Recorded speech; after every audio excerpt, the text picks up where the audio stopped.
कौन बनेगा नेता। नगर निगम के चुनाव पास आने वाले थे। पूरे कानपुर शहर में टिकट को लेकर मारामारी शुरू थी, लेकिन सबसे ज्यादा चर्चा में वार्ड नंबर 40 की सीट थी। वो इसलिए क्योंकि इस बार वहां की सीट महिला के लिए आरक्षित थी। अब सवाल ये था कि चुनाव लड़ेगा कौन। इससे पहले ठाकुर साहब वहां से पार्षद थे और इस बार उन्होंने अपनी पत्नी सीमा ठाकुर को टिकट दिलवाई और ठाकुर साहब की शान के कारण सीमा जी ने 20,000 वोटों से चुनाव जीत लिया।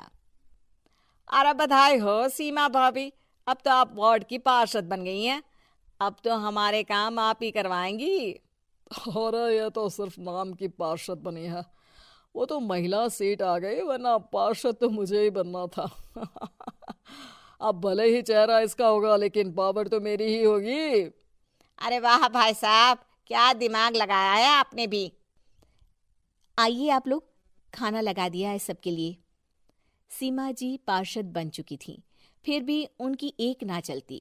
सारे काम ठाकुर साहब खुद ही संभाल लेते और जहां जरूरत पड़ती वहां सीमा जी का अंगूठा लगवा लेते। सीमा जी ज्यादा पढ़ी लिखी भी नहीं थी। एक दिन ठाकुर साहब और सीमा एक प्रोग्राम में जाते हैं। अरे ठाकुर साहब, आप आ गए।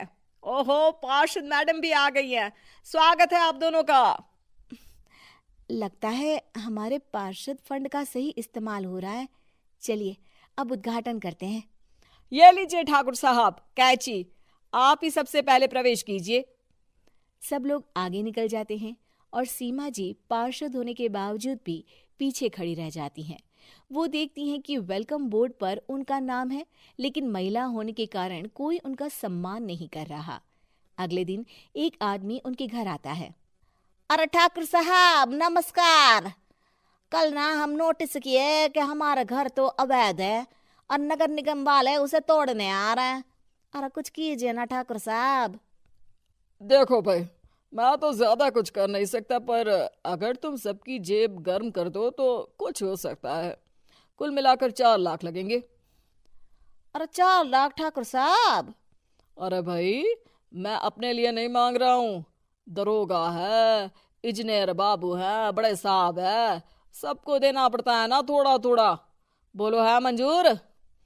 तभी वहां अचानक सीमा जी आ जाती हैं। अरे ये आप क्या कर रहे हैं? पहले इन्हीं लोगों से तो आपने वोट मांगे, अब इनसे ही पैसे ले रहे हो। अरे चुप रहो तुम। तुम्हारा काम है सिर्फ अंगूठा लगाना, तुम वही किया करो। मुझे दूसरे काम तुम मत सिखाओ, समझी? और तुम ना जाओ, अब पैसे लेकर आओ, वरना जेसीबी किसी भी वक्त आती होगी। सब कुछ ऐसे ही चलते रहता है।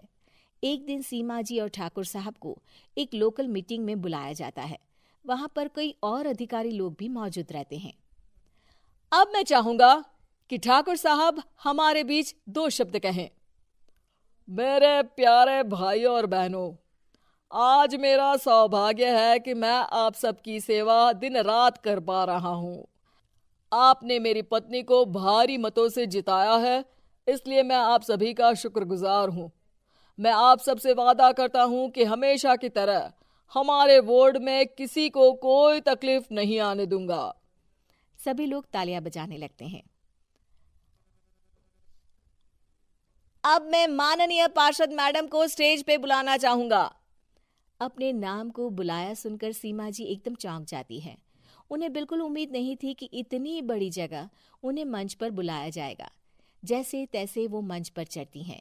ऊपर जाते ही सीमा जी को सारी पुरानी बातें याद आ जाती हैं कि किस तरह उनके पति उन्हें कभी भी आगे बढ़ने नहीं देते और उनके नाम से गलत काम करते हैं।